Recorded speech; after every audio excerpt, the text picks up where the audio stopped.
Okay, you're gonna have to hit the button and you're recording, and here we are. Another quick intro for our YouTube audience, Steve Gale, Strange Tales in Stone, and take it away. Thank you. All right, well, thanks very much, Dee. It's great to be Zooming for my first time ever, odd as that might sound, given the last 15 months or so. This is my first Zoom meeting. I've done this presentation many times live, though, and it's all kinds of fun.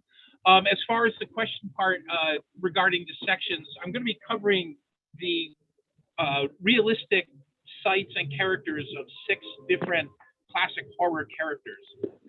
So like the first section is Dracula. Dracula's a huge section. You could do the whole thing on Dracula, but of course we won't. Followed by Frankenstein and some other oldies but goodies.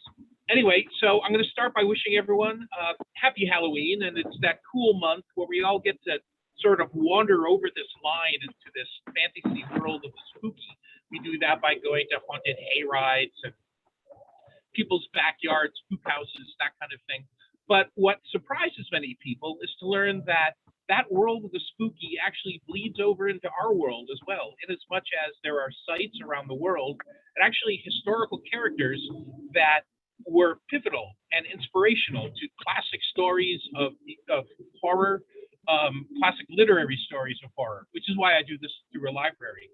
For example, Dracula by Bram Stoker and Frankenstein by Mary Shelley.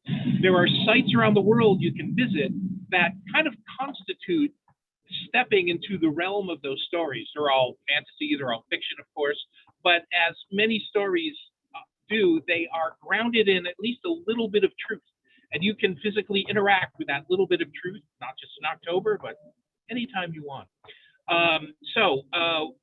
As I said, we're going to cover 6 different universal creatures. And it was at this point once, I was giving this talk in Denville when a hand went up. I went, oh, that's great, a question already. And the question was, who the heck are you?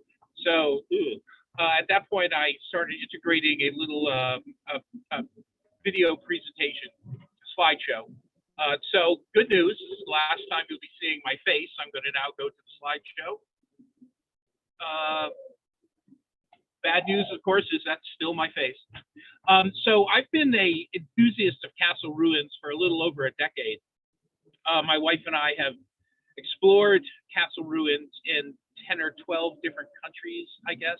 They're really exciting. By ruins, I mean castles that royalty would absolutely positively no longer consider living in. They often don't have roofs, but in really good cases, you can find passageways, and staircases, and rooms, and a lot of the spooky character you would kind of expect of a castle ruin comes forth. So my first castle ruin, there we go, happened during a Dracula tour in Romania. A Dracula tour, as you can probably imagine, happens in Transylvania, which is a province of Romania, right in the center of the country. It's the only province that doesn't border some other country outside of Romania. Anyway, we're on a highway going from point A to point B. Normally, I don't do tours. I like to figure out my own trips, but Romania seemed like a good time to have someone, watching your back. As I was leaving from work for the trip, my friend Pat said, "Hey, Steve, have a great time. Don't get a kidney harvested," which seems like could happen if you're not careful in a place like Romania. So there I was on a tour, kidneys intact. And we're on a highway and we passed this beautiful structure. And, we're all flipping out. We're Dracula enthusiasts to the point that we've actually sprung for a Dracula tour. And we're driving past this brilliant ruin at 60 miles an hour and not stopping. And none of us can believe it. So a couple of years later, I'm still wondering about this wreck and how much I'd love to see it someday. And it occurred to me, that's never going to happen unless you find out what it is. So I looked at the old itinerary. I found out what date this picture was taken. I found out where we started that day and where we ended. I plotted every highway route in between the two. And I hit Google Earth and I started looking, on Google Earth, hoping that whatever this is would be identifiable from a bird's eye view. Oh, I have someone else to admit. Dee, can you admit that person? Oh, I think they're already in. Good. Anyway, believe it or not, it took 2 weeks. Excuse but I actually me, Steve, managed... you have to admit, I can't do that. Oh no, I don't. You're the host, sorry. Okay. Sorry. Mint. Chink in the armor. All right. So give me. I have to relaunch the thing I was.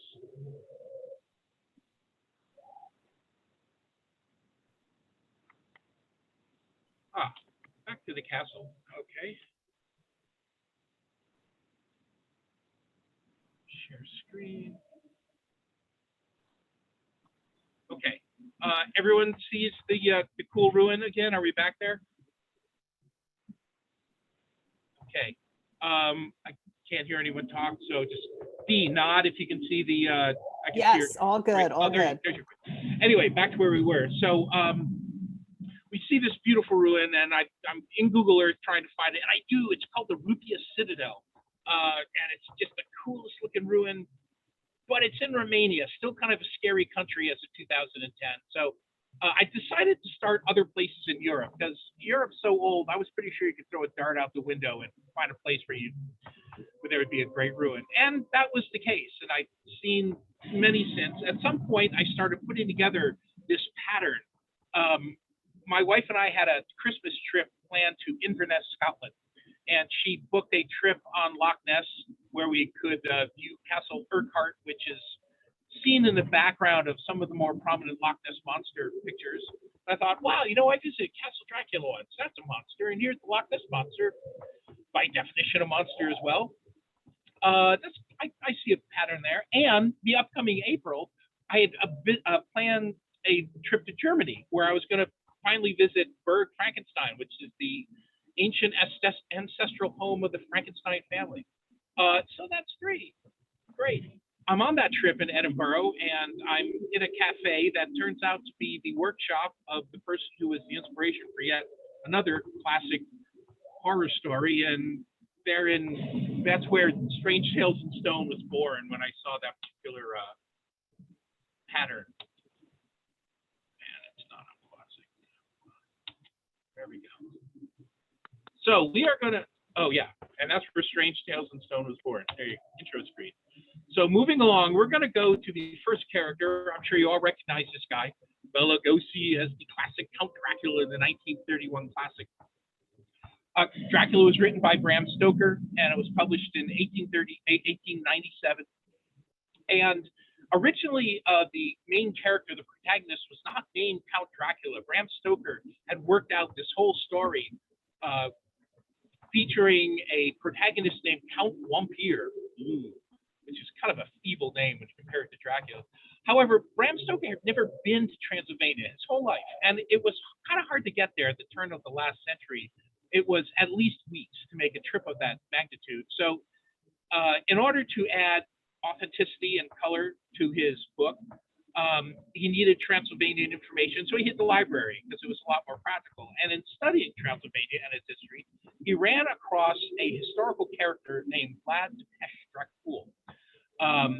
Now, Dracul in the local dialect was a reference to the dragon, which in this case meant the devil, not a leathery, fire-breathing lizard, but Satan himself.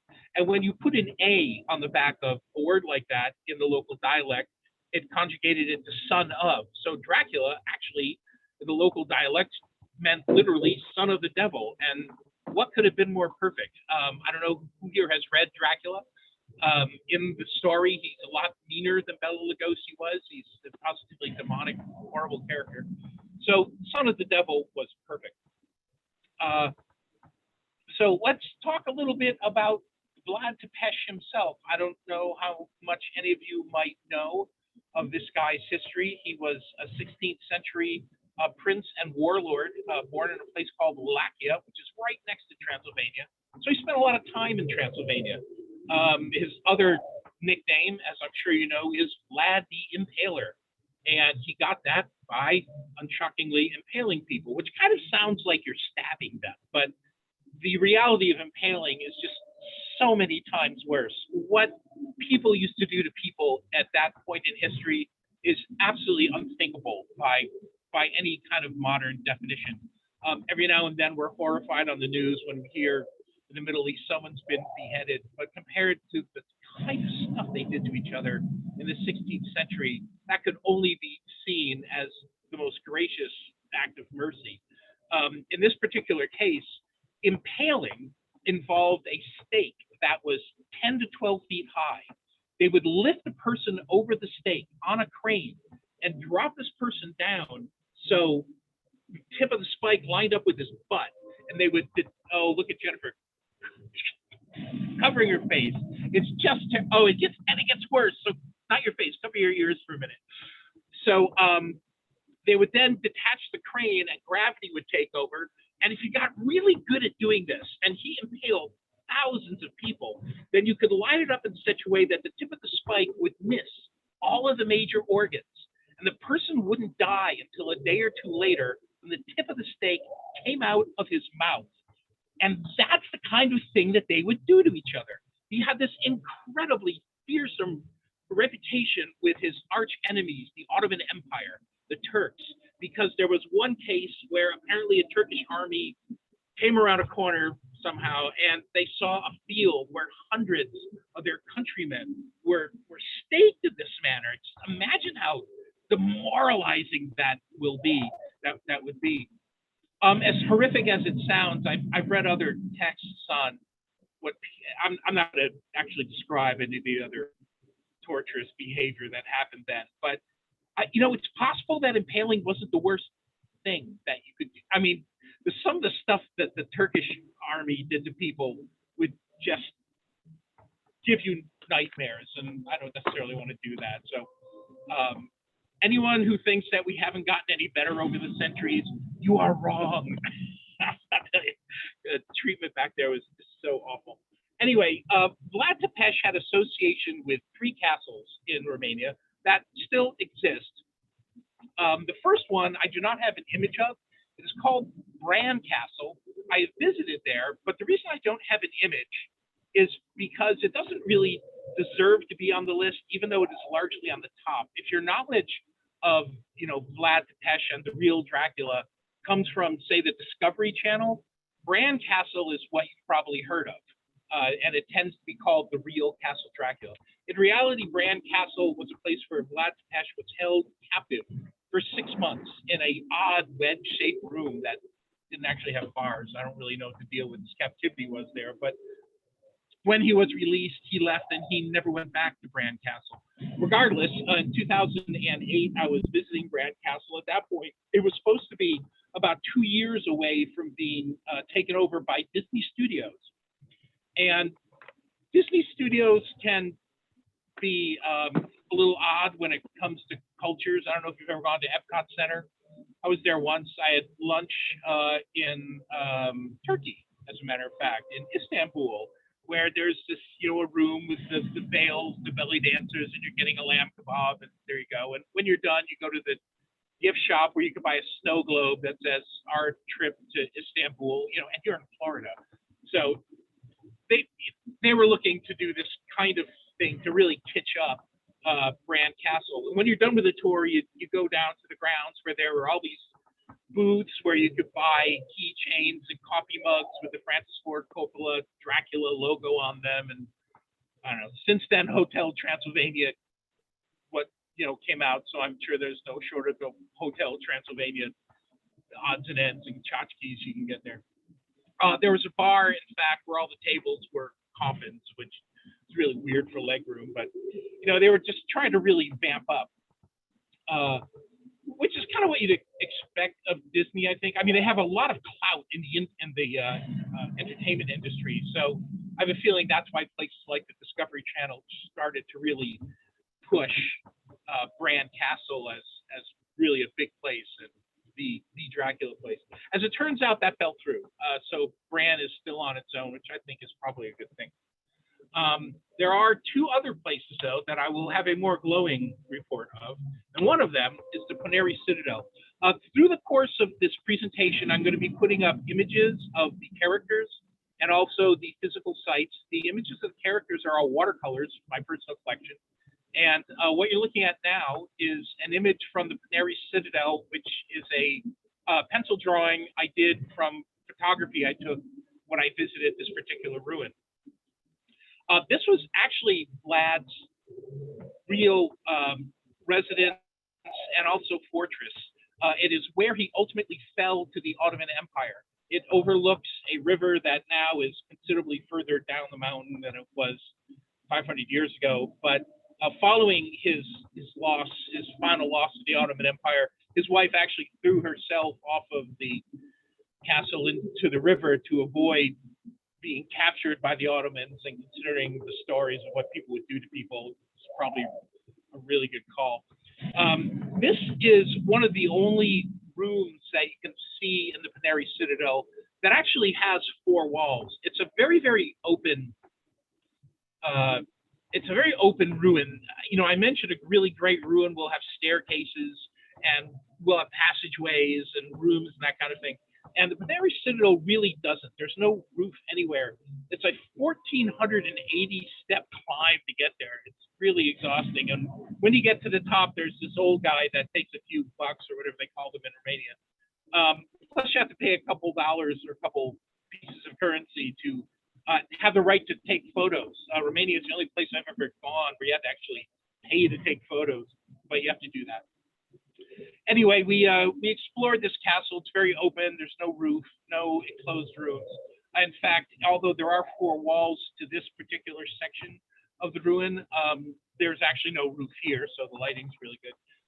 There was one occasion where I was watching Ghost Hunters, and on Ghost Hunters, they were actually at the Canary Citadel looking for evidence of, you know, spectral activity in existence. And this particular little tower or whatever it is where they focus their efforts. So they, you know, were suspended and they had all their gizmos and their UV cameras and their recording devices, and they found what they said was unmistakable evidence of squirrels, but that's it. There were no ghostly evidence of any kind, which is really good news because Vlad would have just been a horrible, horrible ghost, the anti-Casper. So that probably all worked out well. Near the top of this image, you can see the cut off ends of a couple beams. That would have indicated where the ceiling would have been. And it's kind of neat in ruins. You can often see evidence of where ceiling was, usually not by seeing beams, usually by seeing the holes where beams would have gone, as the wood tends to wear away over time. Anyway, so besides Canary, there is a third castle that's also associated with Dracula. And it is, of the 3, it's the only one I've not been to. When I had plans to be there last September and COVID killed that. I have possible plans to be there in May, but things are looking really bad in Romania, so I think it's gonna have to wait till 2023. But it's called Corvin Castle, also here Dura Castle. It's not uncommon that castles will have more than one name. They exist for centuries. They tend to be very pivotal in conflict and war. So what's going to happen is over the centuries, they're going to change hands every now and then when someone defeats someone and, you know, throws out or kills the previous occupants, and now it's our castle, so you can name it how you want. Hirdura, or Corvin Castle, was kind of a seat of power in Transylvania in the 16th century.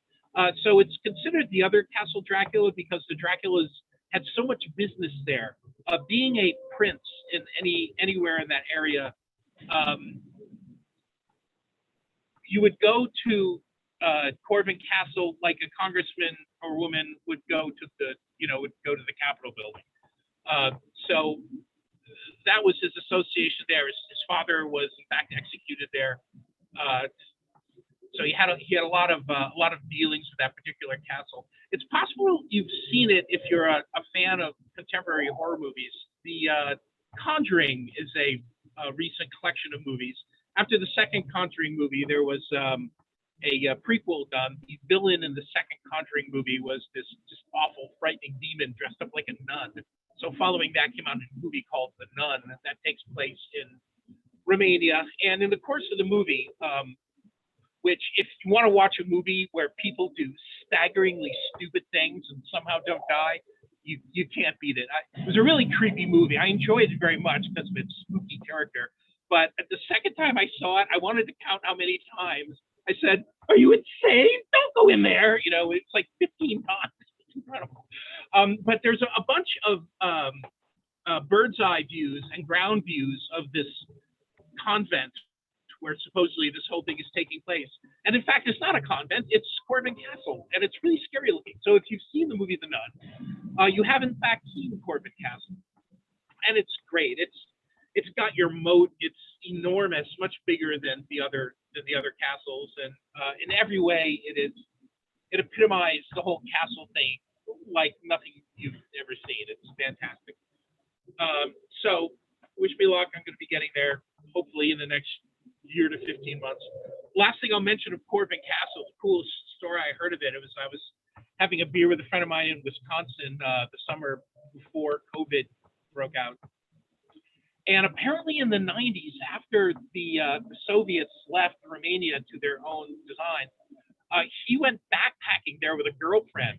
And at one point actually got to Corvin Castle and slept in a sleeping bag on the other side of the moat, which sounds like a really cool and scary thing to do. So I really got to admire that. So Dracula is the one character in this whole presentation that doesn't just have a historical reference, it also has a literary reference. And that literary reference is a place called Whitby Abbey.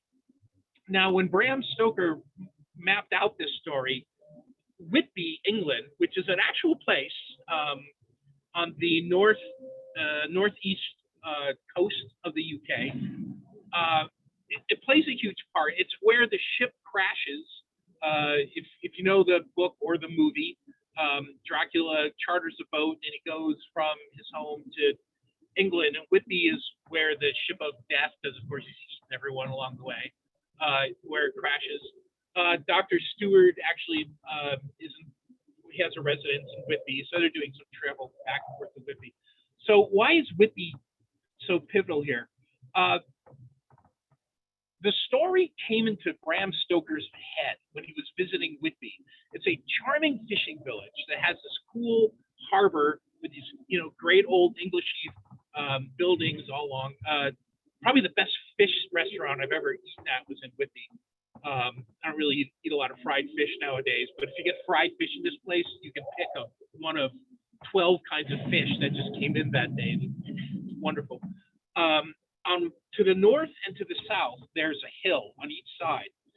On the south, there's a hill where there is supposedly this bench that commemorates where Bram Stoker was sitting when he was gazing across the harbor to the other hill, wherein lie the ruins of Whitby Abbey and this really old-looking, expansive cemetery.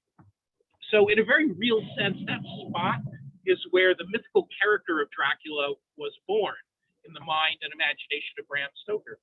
And word was in the 60s, they replaced the bench where Bram Stoker had actually been sitting, which, after 70 years must have already been gone anyway, with something more modern. And you can still see it. There's a plaque there. So, all right, I've got to visit that spot where Bram Stoker was. So I'm in Whitby, and I'm in this great fish restaurant, and I mentioned to the waitress, yeah, we're going to go up to see the Bram Stoker bench. And she said, oh, great, what's that exactly? And she was a Whitby lifer, and she had no idea what I was talking about. So I kind of went through it. She said, wow, no kidding, that's weird. I wonder if anyone else here knows. So she asked her waitressing comrades, and they were, all Whitby lifers, and no one had heard of it. So I'm starting to sweat a little bit at that point. I hope it's actually real. So I leave the restaurant, you go through this alley, up all these stairs, you go through this tunnel under the highway, and you're up on the hill. And benches, awesome. It's got to be one of these. There's 4 benches, and there's another 6. And oh my God, I stopped counting at 80. There were benches everywhere, and they all had plaques on them.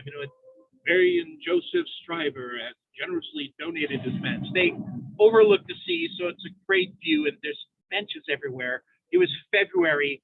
I didn't actually have a coat, so I wasn't dressed properly for the occasion, so I failed after about 10 minutes. Did some research. I was able to find a photo of the Abbey taken from the perspective of the bench, which meant I could line the Abbey up with the buildings on the harbor and find it. And the next morning I'm back, and there it was. There were a bunch of newer, nice-looking green benches, even newer maroon benches. But the Bram Stoker bench was this old bench in the 60s. It was a couple two metal braces with two green boards kind of nailed to it, and a plaque there. So if you ever go to Whitby and you want to do a pilgrimage and find the Bram Stoker bench, it's the one that doesn't look like any of the others. So when I went to visit Whitby Abbey, as I mentioned, it was in February. It's not open every day. It was open on Saturday. Sadly, it opened about an hour and a half after our train departed to hit the next leg of our trip. So fortunately, there's a really low wall. You can really walk all the way around Whitby Abbey. You can get some great photos. All the photos I took that I have, I took myself. I wasn't able to get onto the grounds of Whitby Abbey itself. So that really cool tower to the left, I would have loved to have climbed that. Not yet, getting there. But there's one other feature that's worth pointing out, because there's, I mentioned how kitschy Bran Castle has become, and Whitby is guilty a little bit of the same. On that trip, I started off in Edinburgh, and I was talking to a guy in a pub, mentioned that I'm going to Whitby, and he said, "Oh, are you going to see where Vlad the Impaler's buried?" I said, "No, no." He said, "What are you talking about?" I said, No, he's buried in Whitby." All right, well, that just sounded like nonsense. But apparently there's this 4-foot depression in the ground, and when you tour the Abbey, it's a thing where you lie and get your picture taken, in Vlad the Impaler's grave. It's absolutely positively not Vlad the Impaler's grave. It's a story that they came up with to make really vamp the place up. It has no credibility. I did some more research, and the likely story is that somewhere around the late 1500s, a scurvy pirate landed in Whitby and ultimately died there, and they just ultimately decided to call him Vlad the Impaler because Dracula started getting really popular in the 70s and 80s. So if you hear Vlad the Impaler is buried in Whitby, I would recommend not believing it. Also, one of the things they point out you can visit is the Dracula Tunnel. And the Dracula Tunnel is that tunnel that just goes under the road. It's just a tunnel. It's a little on the dark side, so I guess if it's night, it could be spooky, because dark can be spooky. But it has no more to do with Dracula than the camera that I'm looking into talking to you has to do with Dracula. So if you do go to Whitby, which is a cool trip, it's a really charming place. And I think Whitby Abbey is one of the coolest ruins I've ever seen. I don't know about you looking at this. I found it to look really kind of menacing just in its nature. It's worth seeing. Just don't believe everything you hear. All right, so pretty much that's how I'm going to wrap up the Dracula section. And so does anyone have any questions relative to Dracula? Okay, you heard enough of the atrocities. Good for you. Let's move on to the next guy, who I'm sure you'll recognize as Frankenstein's monster. To my delight, I discovered that there is actually a ruin that Mary Shelley was in very close proximity to just a couple of years before she published her book, Frankenstein or the Modern Prometheus. She was on a canoe trip in Western Germany, and apparently only 3 miles from this ruin. And what's neat is the ruin is not the only tie to the story. I ended up visiting it in 2017, I think it was. I flew into Frankfurt, about 20 miles south of that is Darmstadt, and 20 miles south of that, which you can get to by light rail, is a place called Malchen. So I stayed in a little hotel in Malchen, where it's a 2-mile walk up a hill through the woods to get to the ruin of Berg Frankenstein. The cool part about that is if you go the hard route, if you take the walk, you end up seeing it from a perspective that people who drive there don't. What I liked about this view was the series of walls that you look through. It really, I thought it made the place look all the more grandiose. Anyway, so I visited that our first day in Germany. I was there with my wife, Ann, and we got to the hotel and she crashed, but I summoned strength to walk up this like 45-degree incline to the town. It was just brutal on your shins. And then through the woods, and I don't really know where I'm going. I kind of have a general direction, and I'm about to kind of bail, but I feel bad about that because I told everyone I know I'm going to see Cousin Frankenstein, And just as I was really losing faith, I saw a little sign on a tree with an icon of a new castle. Yeah, so I went up this hill and bam, there it was. The historical character associated with Castle Frankenstein is a guy named Johann Conrad de Pell. He was born in the 18th century, was an alchemist, an inventor, and a physician. And when you combine the alchemy and physician thing, that's where there is some speculation that researching him was an impetus for Mary Shelley to come up with the character of Victor Frankenstein, who for some reason in the movie is called Henry Frankenstein. DePel was actually born in this castle. Another grisly story that fortunately does not have the detail of my last grisly story. His wife threw herself apparently from one of the towers to commit suicide. I don't really have a lot of background on that.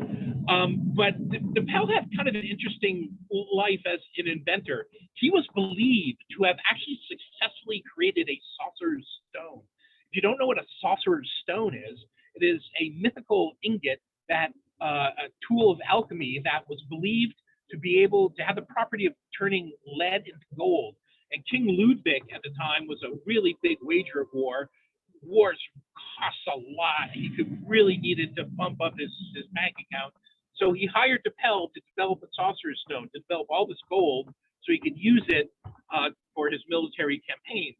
And it was believed that he actually succeeded. Word got out that, you know, DePel actually managed to create a sorcerer's stone, and then, wouldn't you know it, everything destroyed in a fire, which I'm sure he didn't set himself.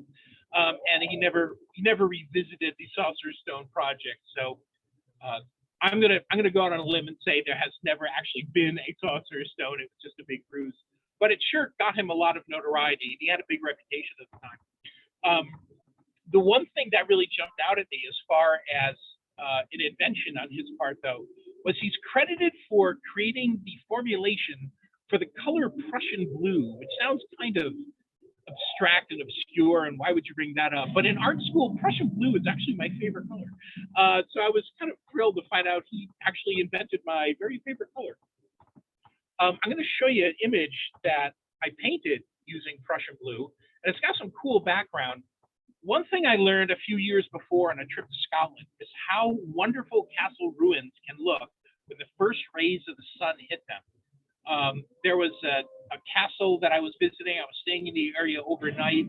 I was there in the later afternoon, and the castle was largely silhouetted, which told me that the sun's setting behind the castle, so it's going to rise in front of it. So if I could get there for dawn, I could see what the castle looks like as soon as the dawn's rays in it. And this castle, which would otherwise have been really just various tones of gray, lit up into orangey yellows, and it was breathtakingly beautiful. So I wanted to do that. I wanted to check out what Berg Frankenstein would look like under those conditions. So my last day there, my eyes managed to pop open at 5 in the morning. I thought, oh my God, if I can get my feet on the ground, I actually have a shot at doing this. And I was able to coax my feet to hit the ground, and I got dressed and got my stupid little 3-inch LED flashlight and started to make the trip through the woods. It's worth noting also, it was the biggest, brightest full moon I'd ever seen in my life was hanging over Mulchin. Yeah, you know, on my way up. So here I'm going through the woods during a full moon to Castle Frankenstein, you know, and it's night. And you know, it's kind of entertaining thinking of horror movies where there's a beast in the forest and some idiots in the forest, and they hear a rustling, they turn around and go, ah, and you know, they get their throat ripped out. Why would you turn around? Why would you want to see that coming is my question. Well, I'm going up the hill, and every time I heard a rustling, I would, ah, and, you know, turn my little 3-inch goofy LED flashlight on, and you know, it was always a chipmunk or something. I managed to get up the hill in time, though. I beat the sun by about 10 minutes. Normally, this castle looks a lot more like the previous picture, all gray, but it turned this beautiful pink when the sun's first rays hit it. And so when I painted this, I did everything I could to try to stay true with the actual colors that I saw. I painstakingly stuck with the photos that I took to try to capture the real look of this color at dawn, of this castle at dawn. And then 10 minutes later, it was just gray. One of the neat things about this view, I think, is around the center, just right of center. There's this big rusty metal door with these huge hinges, and just all kinds of imagination starts running when you look at a door like this. I did see it open, and they keep brakes and stuff like that. So it doesn't lead to a laboratory, which it seems like it should, but it still gets the imagination working when you're there and visiting. When I painted this, as you can see, the sky is blue, and I picked up that blue in various places throughout the painting itself. I made sure when I painted it, I used exclusively Prussian blue to paint this as an homage to Johann de Pell, the possible motivation for Victor Frankenstein himself. So the first stones were set for this castle in the 12th century. The first Frankenstein that we're aware of was a jouster from the year 960. And just 200 years after this jouster managed to get himself into the history books, the first stones were set on the castle. So when we're talking about the Frankensteins, we're talking about a very rich and influential German family. When you go to Germany, there are lakes and valleys named after the Frankensteins. There's Frankenwald, which is the Frankenstein's forest. Frankenstein everywhere. If you watch the movie Son of Frankenstein, there's a scene where Basil Rathbone, who's playing Wolf Frankenstein, the doctor's oldest son, is traveling home. His father has passed away, left him all his stuff, so he has to go there to pick up his father's booty, whatever that might be.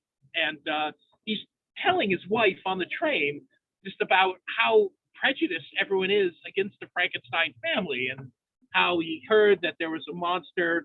There are no monsters. It was probably just a crazy guy who was really strong, who ran on a rampage or something.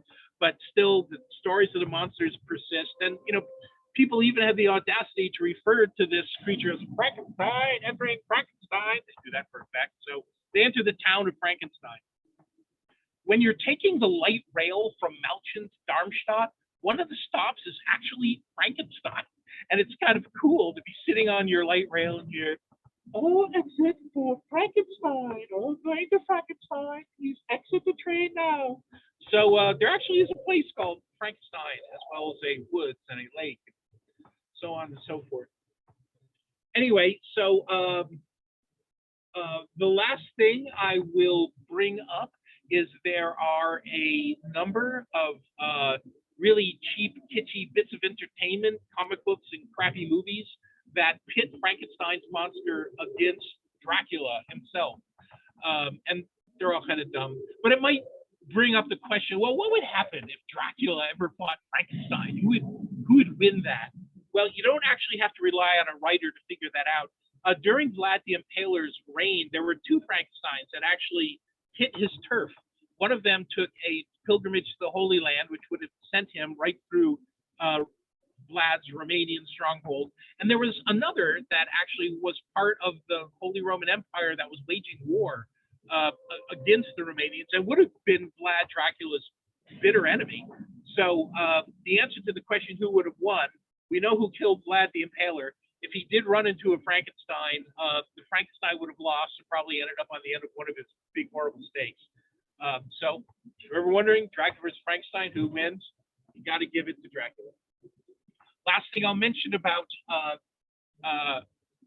Frankenstein, if you wanted to ever take a pilgrimage to see any of these spooky sites, a lot of them are within reasonable train distance to each other, but Frankenstein's castle is not. It's way in Germany. From the UK, you can see a lot, but not Frankenstein's castle. But you can visit the remains of Mary Shelley, who is interred at a place called Bournemouth, which is on the southern coast of the UK. Anyway, moving ahead, next is a character which is the only one in the presentation that does not have an associated piece of literature. The Wolfman first existed as a screenplay written by a guy named Kurt Sidmach, not based on a movie or anything, or not based on real life. There was no literary version of this. Kurt Sidmach was a German Jew living in Germany around the time of the rise of Hitler. He escaped Germany. He escaped to the UK, where he lived for a couple years, and then migrated to the United States, where he wrote the screenplay for The Wolfman. But there's something kind of neat about that, though.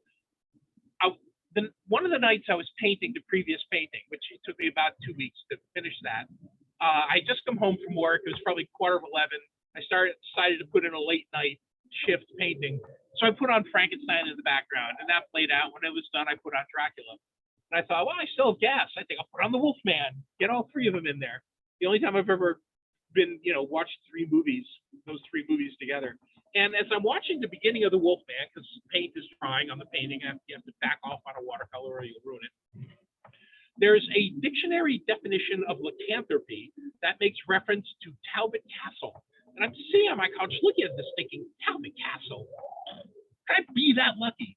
So I hit my computer and I start Googling, and I find two references to a Talbot Castle. Now, as I mentioned, castles can have multiple names. These two castles are Malahide and Margam Castle, and they were both built for Talbots. And at that point, I realized, if you're a really wealthy family in Europe in the 17th and 18th century, there's a decent chance they're going to name a monster after you. I mean, the Draculas were princes, and the Frankensteins have half the country named after them. And here we have the Talbots that have two castles. One of them was just north of Dublin, only like an hour outside of the city, which made it attractive to visit because Dublin is actually a traveling hub. If you are traveling to Europe and you're connecting in Dublin, you can go through immigration there, which is no better than going through immigration at home. But it means that after you've gotten off this entirely too long flight, instead of going through immigration, you can just leave. So it's painful as it is, it's better than the alternative. The other one, however, was in Wales. And when you start looking at bits and pieces of the story, you realize Wales is really where the Wolfman takes place. So the real place to go was Margam Castle, in a place called Port Talbot in Wales, which is part of the UK, of course. So we don't know from the first movie where the Wolfman takes place. What we do from the second movie, its sequel, was Frankenstein meets the Wolfman. And in Frankenstein meets the Wolfman, it starts by a couple grave robbers breaking into Larry Talbot's, to the Talbot family crypt. And they want to open up the coffin because he was probably buried with all kinds of great things. Unfortunately, in doing so, the moon's rays hit him and he is resurrected, brought back to life, goes on a rampage and wakes up the next morning in Cardiff. And the doctors in Cardiff say, wow, he's from Llanwelly. How did he get so far? You also see very clear signs in the cemetery that call it Llanwelly Cemetery, Llenwelly. So if you look at a map of Wales, you will see in essentially a semicircle going through much of that section of the country, a lot of towns that start with Llen. So that prefix is very common in when it comes to the naming of Welsh towns. Llen followed usually by just consonants. I mean, they're absolutely unpronounceable. I don't know if you've ever seen Gaelic, but it's Jennifer, you've heard us sing Gaelic. Like, they're crazy, crazy words. It also, when you're looking at Gaelic in signs, at times it almost looks more like Arabic than a Romance language. But Port Talbot seems to be kind of the epicenter of this big sphere that has all these towns that start with Llen, like Llanwelly did. So what I think happened, and I need to say this is speculation. We know that Kurt Sidmock spent 2 years in the UK, where he could have easily have become aware of this village prefix. Seems impossible that it was coincidence. And just decided to name the town where this happens Llanwelly.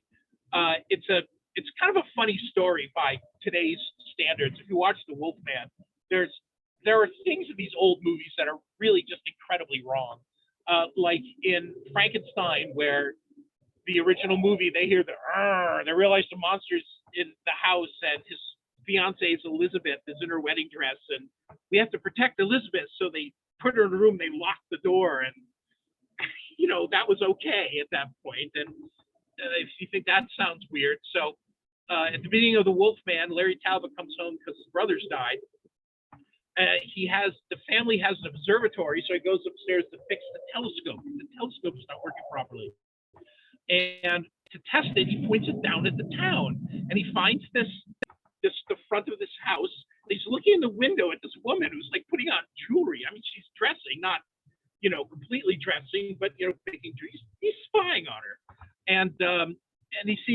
upstairs from that is some kind of antique shop or something. So he decides that she's cute. He wants to go meet her. So he goes into town and he starts asking about this particular brooch he wants to find. And she says, "Oh, we don't have anything like that." He says, "Sure you do. I saw you putting it on." And he exposes that he was a peeping Tom, and it works. Wow. So very different time, the 40s. Anyway, so Llanwelly appears to be the epicenter of the Wolfman, or is the epicenter of the Wolfman, and Port Talbot is really a great candidate for the real world Llanwelly. The main house there, the main castle, isn't by my personal definition really a castle. Markham Castle is more like an enormous stone house, the scale of which maybe you've never seen. I mean, it takes your breath away. It's so outlandishly huge. But in my view, a castle actually is also a stronghold and is designed to push back attacking forces. And this is just an incredibly luxurious, enormous stone home. But on the grounds is an old abbey called the Orangery, and also the kind of gnarly trees that you see in spooky Wolfman movies. Those trees are very much a part of the environment of Wales. So it's a great old abbey. So I took a bunch of pictures there and kind of designed this to work some of the trees so you can see kind of the spooky looking branches and such. And made this my contribution to Strange Tales in Stone. Oh, I'll also mention, so in Frankenstein meets the Wolfman, Larry goes on his rampage, wakes up in Cardiff. They think, wow, that's pretty far from Llanwelly. How did he do that? Cardiff is about a 40-minute drive from Port Talbot. Really hard to traverse on two legs. I think you could probably pull it off if you had four. So again, it puts Port Talbot in position to be the epicenter of this story of classic horror. All right, now. Next monster, would anyone like to ask any questions about visiting the home of the Wolfman? Don't blame you, spooky place. Next, we have an exterior from a place in Edinburgh called the Deacon's Cafe. What kind of set this drawing apart? It's the only drawing that I've done that had a significant part of it washed out by the light, so I thought I'd set it apart from the rest. The Deacon's Cafe is on the Royal Mile in Scotland, in Edinburgh. The way it works is there's a royal castle and a royal palace, a mile apart. The road in between them is called the Royal Mile. Edinburgh is set up kind of like a pup tent. The Royal Mile would be the rope that the tent is cast on, and off the sides angle down significantly. So it's a kind of a strangely set up place. The really poor people lived at the bottom, and the rich people lived at the top. Kind of a lot of that in our history, or in the history of the world. Anyway, so they have really good breakfast at the Deacon's Cafe. Great baked goods, great smoked salmon. Everyone does. That's not a huge thing to say. But after I was done with breakfast, I stepped outside. There was a big little information, big sign kind of describing what the deal was with the Deacon's Cafe. And it described it as having originally been the workshop of a guy named William Brodie. William Brodie was a really well-respected man in Edinburgh. He was a church deacon, town father, municipal politician, and also a very well-respected craftsman. He was a woodworker and he made cabinets.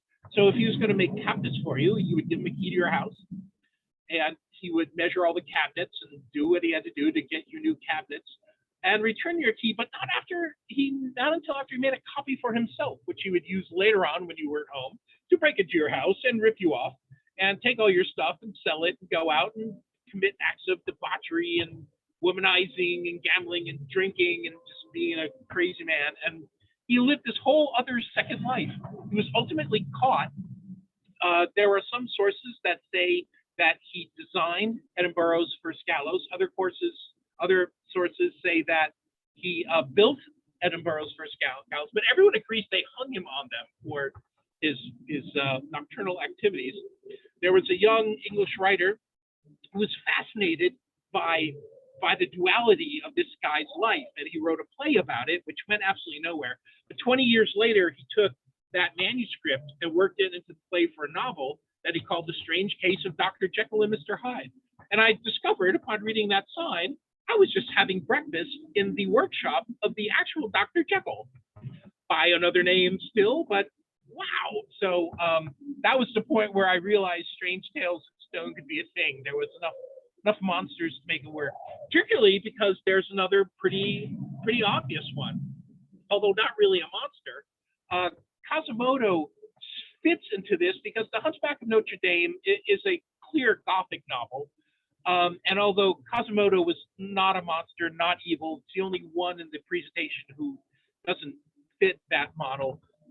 Still, he was kind of the model of what I think of as the Universal movies mad doctor community's choice of cheap labor. I mean, if you look at any of these, they all have Hunchback.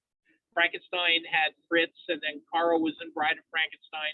Bela Lugosi played Igor the Hunchback in Son of Frankenstein and Ghost of Frankenstein. There was one called Maria, another one called Daniel, and not to mention all the B movies. So if you're going to make a movie with a vampire and a Frankenstein's monster, you're probably going to have a Hunchback in there. And Quasimodo was really kind of the first one, the original Hunchback. So I decided to include him. And what I wanted to do was get an image from the Cathedral de Notre Dame, which I am lucky enough to have visited 6 months before the catastrophic fire that we know has made it since very difficult to visit. I would imagine you could probably see outside of the Cathedral de Notre Dame today. I don't really know. I haven't been to Paris since it burned. I have no question that you can't get inside. But it used to be that aside from the basic tour that brought you to the ground level, both inside and outside, you could take another special tour where you went up a bunch of steps and you could get close, nice and close to the series of gargoyles up there. And I knew Strange Tales of Stone, man, I got to get me a gargoyle. And the Cathedral de Notre Dame seemed the obvious place to do it. So there's a scene at the end of The Hunchback of Notre Dame where poor Quasimodo, after putting his all into protecting this innocent gypsy woman from persecution of the guy who was effectively his father, who was just turned out being a terrible person, and Quasimodo protected her, and at the end, the hero is able to rescue her, and there she's right. He's watching her ride off, and his heart is broken. And he's talking. He says to a nearby gargoyle, you know, why could I not have been made of stone like thee? So I thought a gargoyle was really the right way to capture the whole Quasimodo thing. But what amazed me was after doing the portrait and after doing this drawing, I did a little more research and I discovered about 10, 11 years ago, there were some memoirs by a British sculptor named Henry Simpson, who was part of a 1830s renovation of the Cathedral de Notre Dame. Now, Paris is an incredibly old city. The Parisi, the original occupants of the area, go back a couple of millennia. And in fact, the island that the Cathedral de Notre Dame is on was at one time the whole of Paris, which is now, of course, huge and sprawling and goes well past that. Very old building, the first stone set the better part of 1,000 years ago. So in the 1800s, it was, as it has been many times through history, it was falling apart. And they were doing a renovation of it, but the Parisian government was seriously looking at maybe tearing it down and building something new. At some point, it just gets really hard to renovate. So nonetheless, the 1830s, the latter 1830s, they're doing a renovation of it. And Victor Hugo is at this point. He's living in an area called the Left Bank, just a little south of the cathedral itself. And he's doing an outline for the cathedral, for the Hunchback of Notre Dame. It turns out, relevant to these memoirs that were released by Henry Simpson, that there was a man who served as a stonecutter, described as being fatherly, reclusive, and according to Simpson, just the kindest person you would ever meet. His name was Trajan, and he had a very severe hunchback. So, and Trajan and Simpson both also lived in the same left bank, in the region of just south of the city island where Victor Hugo lived. So I don't know that there's specific information that makes this a certainty, but a lot of articles have been written specifically giving credibility to the notion that Trajan served as a model for Quasimodo. And although I'm not convinced it could be 100% proven. The circumstantial evidence is just enormous. It's really easy to imagine Victor Hugo sitting on a bench observing the cathedral during the course of this renovation and seeing this guy, this Trajan, and that being the impetus for a story. Now, it's worth mentioning that, as we all know, the cathedral was never torn down, as the Paris government was considering doing. And the reason for that was because of Victor Hugo's book. It was outrageously successful and created a lot of energy within Paris's population to maintain this wonderful piece of history. So they decided to keep the maintenance going and keep the Cathedral de Notre Dame alive. So Victor Hugo certainly gets the nod for that, but maybe Trajan does too, as well as a whole community of universal characters, you know, that served as toadies for mad doctors. So here we go. The residents of the Hunchback of Notre Dame, and possibly even the character that gave birth to his character. Lastly, we have this guy, the only silent movie entry of my Strange Tales in Stone collection. Also, interestingly, Phantom of the Opera, written by Gaston Leroux, was published in 1910, so it's the only 20th century book. Everything else was 19th century. And this movie was actually made just 15 years after the book came out, so that was really kind of jumping on it. This is a cool one to save for last because there is so much reality in this story. There's almost more in the way of headlines in the Phantom of the Opera than there is the imagination of Gaston Leroux. It is said that one of Leroux's motivations was a engineer who was working on the Paris Opera House, which was constructed in the mid 19th century in an area of Paris that was all swamp. So a building like that needs this incredible archway underneath it to hold up its enormous weight. It's a gigantic building. If you've never seen it, it is a wonderfully, incredibly gilded thing to tour, and it's the better part of a city block in size. So one of the engineers building it went by the name of Eric, and he was said to have been facially disfigured from birth. And during the time that it was being built, took up residence in the catacombs underneath the opera house itself as it was being built. He had a love interest named Christine, who was a Swedish soprano who actually sang the part of Carlotta, which Christine Duvalier does in the play. There was a presentation at the Paris Opera House where the great chandelier, which is as remarkable as it looks like in the movie and the play, became detached, fell, and actually killed someone during a performance. But what really amazed me was what's underneath. I had heard that there was a lake underneath the Paris Opera House. Wow, I wonder if you can get there. So I took my tour, and any questions? I said, yeah, is it possible to see underneath? Yeah, I didn't even get the question out before this otherwise completely congenial and polite tour guide said, no, it was not going to happen. I went online. I was able to find some pictures of the lake underneath the Paris Opera House. Was incredibly disappointed to see this room that looked to maybe be 25, 30 feet. It was all white, kind of a dome-ish sort of top, flooded room with a ladder hanging, going into it. God, really? So, but by chance, via an Atlas Obscura article, I discovered sometime later that that is not the extent of what is under the Paris Opera House. In the back of this room, I could see a little doorway, and it turns out when you go through this doorway, you see really the structure that holds up the building. Now, you cannot get down there unless you are Paris Fire and Rescue. It's where they practice their night diving. I found this photo on Atlas Obscura, asked for permission to use it. They said they got it from Google, so I guess somehow Google got someone down there or paid off a fire and rescue guy, whatever. They managed to get imagery from under the Paris Opera House. Again, I have to emphasize, it's the size of a large city block, and the hole underneath is this. It's flooded because it was built on a swamp. And without all those archways, the building could simply not stand. So nothing that I've ever seen is anywhere near as ornate as what you see in the movie and in the play.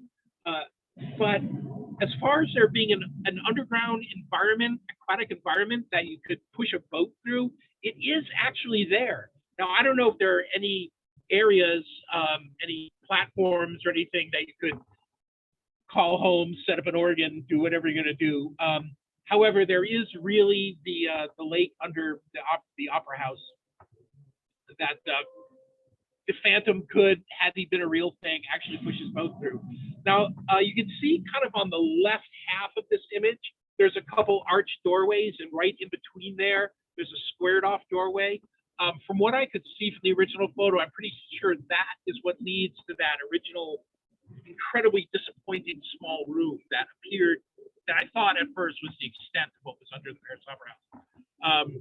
But no, here it is. So if you go to Paris, you can, obviously, hopefully see the outside at least of the Paris, of the Cathedral de Notre Dame, but you can tour the Paris Opera House, and it's magnificent, even if you can't get underneath. There you go, and that kind of wraps up everything I was going to talk about. Hour and 9 minutes, so if you're still with me. Does anyone have any questions on any aspect of any of this stuff?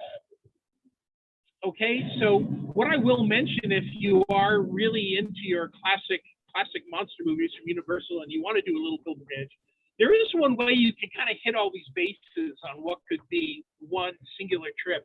If you flew into Edinburgh, you could see William Brodie's workshop. You could then take a train to Whitby and see the ruin that Bram was motivated to, that motivated Bram Stoker to write Dracula. You could then take another train, as I did, it's about 6 hours to Wales. You could see where the Wolfman took place. You could travel south to visit the grave of Mary Shelley, as it would be inconvenient to get all the way to Germany. And then perhaps even take a quick flight or the Eurostar to Paris to see these last two guys. And with that, I will say that is the conclusion of Strange Tales in Stone. I'm delighted you all came, and I hope you all have a happy Halloween, a nice spooky October. And if anyone doesn't have anything they want to ask, then I guess I can bid you adieu and wish you a heck of a cool Wednesday night. Thank you very much. That was terrific. Appreciate there's one. Thank you. You are great. Oh, okay. Thank you, Leslie. Appreciate that. There you go. At this point, the Strange Tales in Stone collection is hanging at the Randolph Library, but by next week, it's all going to be hanging, in fact, at the Parsippany Library, who is hosting this event. And I hope you come out to see all the original stuff. There'll be this collection and plus a few other things. And maybe I'll see you there. Thank you, Steve. Thank you, Steve. Thank you so much. Okay, Steve, if you could stop recording. This is going to go up on the Parsippany Library YouTube channel, which is, we have so much stuff up there, but if you want to see this again, it's going to be on our